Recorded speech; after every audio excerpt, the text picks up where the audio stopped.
Let me join colleagues to thank the Minister of Finance for making this statement and briefing the House on the outcome of the special audit that was conducted into arrears and payables.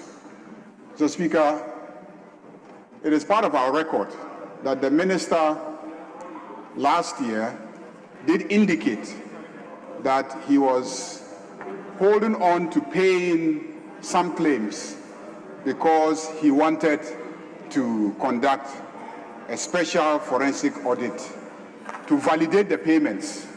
Indeed, in this chamber, on several occasions, the minority leader had occasion to demand that contractors be paid, and the finance minister responded that he was holding on to the payment because he wanted to verify. So, Mr. Speaker, after the verification, the minister also to this House to come and report to us the outcome of the verification. But more importantly, this is not a verification done by the minister himself or the ministry.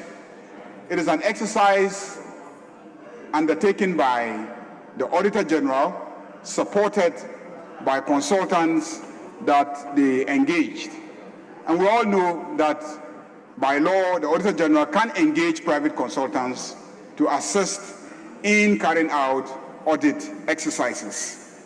And Mr. Speaker, when the Auditor-General audits state institutions, agencies, public corporations, the normal thing to do is to present the audit to Parliament. The reason is that we as parliamentarians, we superintend over all these agencies. We budget for the agencies, and so we should be interested in knowing how they utilize their finances. And we represent the people whose lives can be made better if the funds are used judiciously. I hear the minority leader saying that special provision should be made for the Speaker so that the Speaker can manage his constituency better. What do you use to make the special provision? Resources. So if the Speaker authorizes resources to agencies and they are wasteful in the use of the resources, with what is the finance minister going to make special provision for every single member of parliament here to fix the roads in their constituencies, fix the electricity in their constituencies, fix the broken water systems in their constituencies, and deal with the broken schools in their constituencies? Resources. So we must be interested in how the resources are used. And when this government decides that we are going to pay special attention to this, it is not political witch hunting. And I regret that throughout this comment, I've heard colleagues try to create the impression that politicians are not responsible and that it is the technocrats, the bureaucrats. That's not true. Politicians are ultimately responsible. You are ultimately responsible. You are responsible for your ministry. You are responsible for your agency. If there is corruption, if there is waste, it is your responsibility to make sure that those who are engaged in that are held to account. Because we sit here as parliamentarians and pass the laws, we sit here and approve the budgets, and we are the ones that the Auditor-General reports to, so that when there is malfeasance, it is our responsibility to ensure that it is corrected, that people are punished.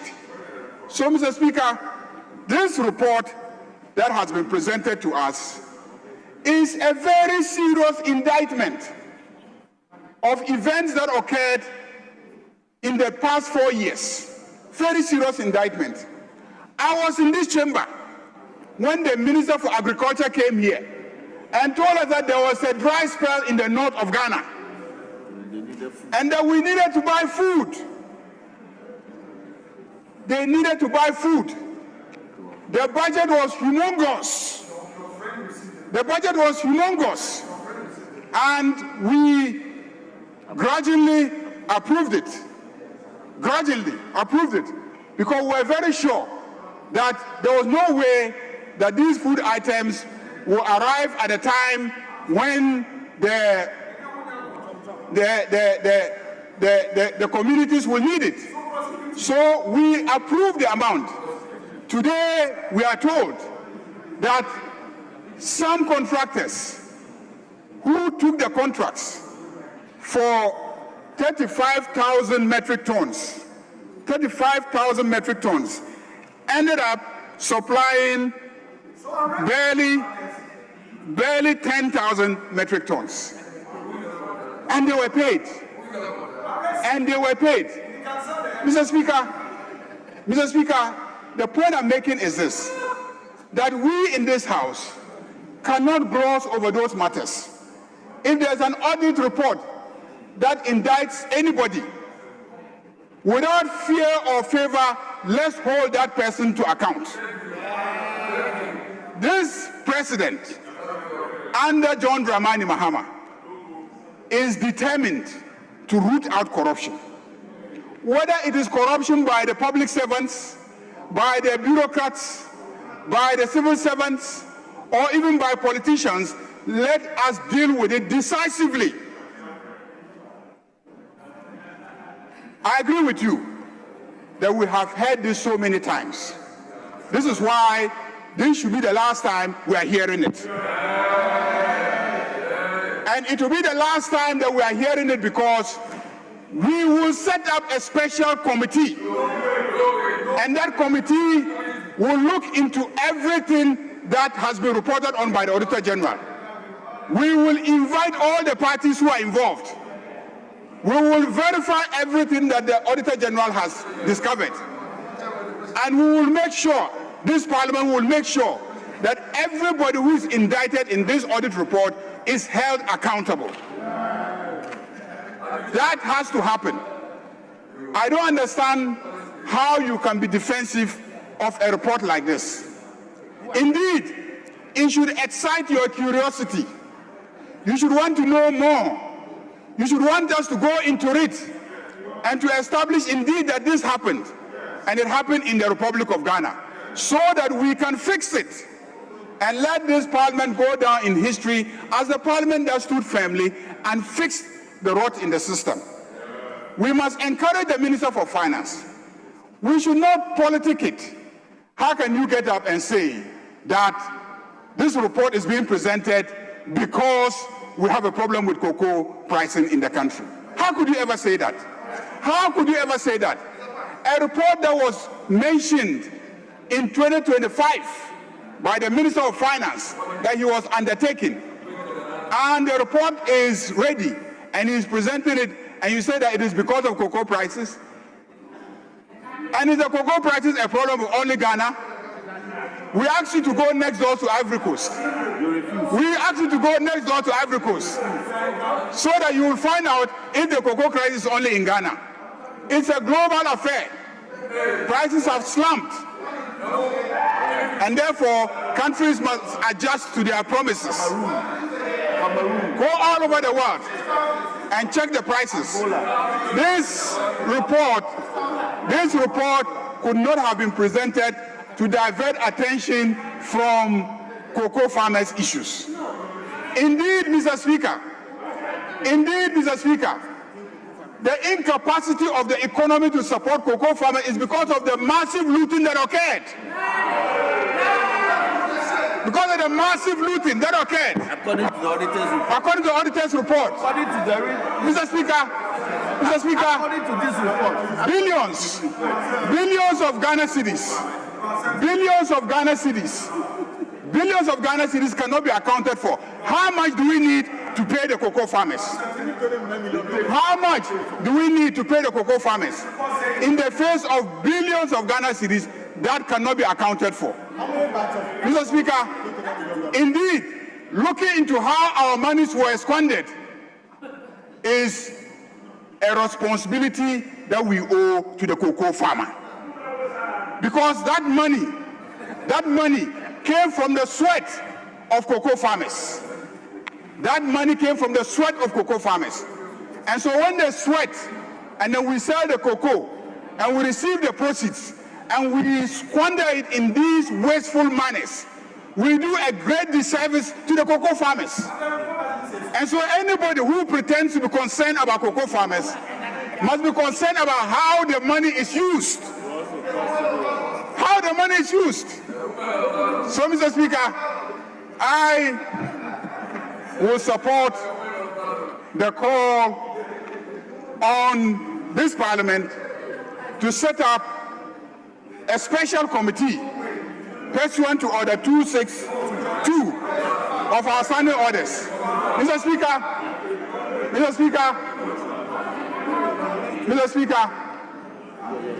I can understand why you are protesting that a special committee should not be set up, that it should be referred to the Public Accounts Committee. Mr. Speaker, we will not accept that because your side chairs the Public Accounts Committee. We will not accept that. We will not accept that. It's a special audit. The normal audit reports come and they are referred to the Public Accounts Committee. And so when there's a special audit and a report presented to this House reserves the right to set up a special committee to look into it and to report back to us. How can we set up a committee? How can we refer this matter to a committee chaired by the NPP when everything that is spoken about here in this report occurred during the tenure of the NPP? How can we credibly refer this matter to a committee chaired by the NPP in this House? Mr. Speaker, it will not be credible. Mr. Speaker, we are looking into matters bordering on the activities of the Ministry of Finance under the NPP. And the chairman of the Public Accounts Committee was a Minister of State in charge of Ministry of Finance. She was the Minister of State at the Ministry of Finance. And so many of these things occurred during her tenure as a minister. I'm not saying she's responsible, but it occurred during her tenure as a minister. How can you refer the investigation of such a matter to the same person? Mr. Speaker, this will not wash. The public will not even take us serious if they see the current chairperson of the Public Accounts Committee sitting to look into matters that she superintended over. So, Mr. Speaker, there is a very good case for setting up a special committee to look into this audit report and to probe further, invite the parties, verify the things that we see. And this Parliament has the authority to recommend severe punishments. We can recommend prosecutions, and we can ask the Auditor-General to take certain actions against those who are found culpable. Mr. Speaker, unless we begin to take these kind of situations serious, we will drive our country down the ditch. You can work hard, but if you don't punish for wrongdoing, those who will take over from you will not feel a responsibility to also be accountable. When we take on what happened yesterday, we are guarding against it happening again today. Why? We are in government. We are in government. The resources of the state are in our hands now. We control the institutions. Why don't we just keep quiet and exploit the same loopholes and dysfunctional systems and also enrich ourselves? Why don't we do that? Why? Why don't we do that? So, Mr. Speaker, the reason why we will not do that is because we have a country to fix. If we don't take on those who conducted themselves so abysmally yesterday in the management of the public finances, we will lose the moral authority to take on those who are in charge today. And if those who are in charge today are holding wide open the books so that we can all learn the wrongs in the society,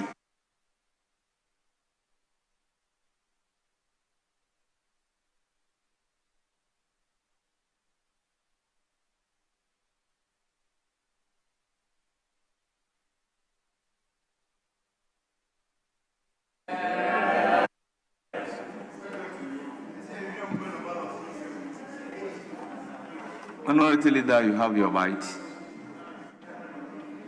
Well, Mr. Speaker, I'm not making further comment, but the Majority Leader has introduced a very strange matter that if I don't comment on, Mr. Speaker, a certain precedent will be introduced, and Mr. Speaker, that will not inure Honorable to the Minority benefit Leader, of. the chair is capable of dealing with the matter. Mr. Speaker, I rest my case therefore. Thank you. Honorable members, this is a statement made by the Deputy Finance Minister under Standing Order 91. Comments have been taken following the statement. Now, part of the comments makes reference to Order 262, requesting that we form special or ad hoc committee to look into the matter. It is important as a House to look at Standing Order 262. With your permission, I read. The House may, by motion, appoint a special or an ad hoc committee to A, investigate any matter of public importance, and B, consider any bill or a matter that is not within the jurisdiction of any of the standing or select committee. Now, this is not a motion, it is a comment, it is a statement by the minister with comment by members of the House. Others' comment was to the effect that the matter be referred to the Public Accounts Committee to investigate and report. There was also a comment to the effect that the Public Accounts Committee is chaired by the opposition whose tenure of office the incidents took place. Honourable members, we can look at Standing Order 2224, which indicates clearly that if the matter refers to the tenure of office of the chairperson of the committee, then the chairperson can recuse himself and allow other members of the committee to look into the matter and report to the House. Honourable members, on this note, I will refer the matter to, yes. Mr. Speaker, I believe because I was timed out by the timekeepers, my last set of sentences related to a motion. After I concluded my comment, I followed with a motion because I know that 262 clearly says that we must come by motion. So I concluded by moving a motion. After my comment, I moved a motion that this House sets up a committee pursuant to 262 so that we will look at it. Mr. Speaker, because we were timed out, it definitely is not part of the records of the House because it was timed out. But consider that, because it is not just a question of the chairperson recusing herself, but also, Mr. Speaker, the various years audits have been done already by the Public Accounts Committee. The audit report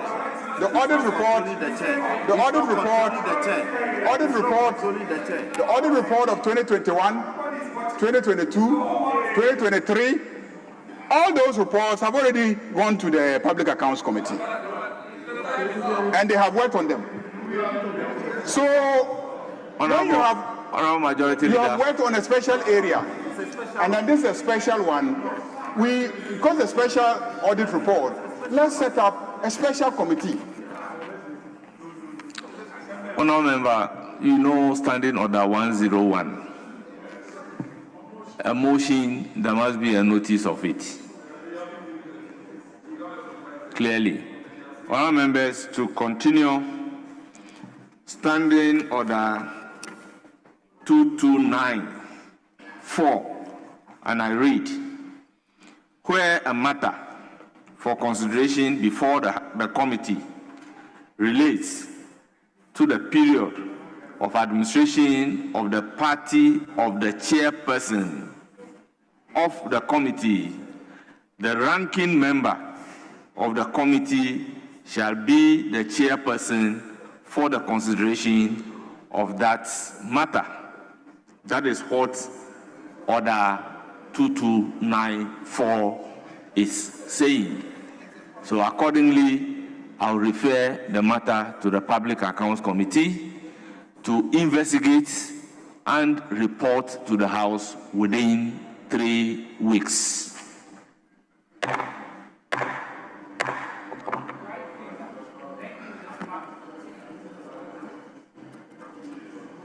Yes.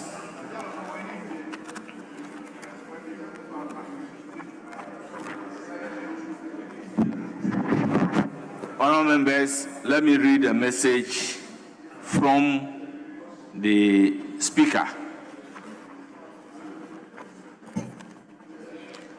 Goodwill message by Chairman of COSPA on the occasion of International Women's Day 2026 celebration, organized in collaboration with Elect Her under the theme, Give the Gain, African Women in Legislative Leadership.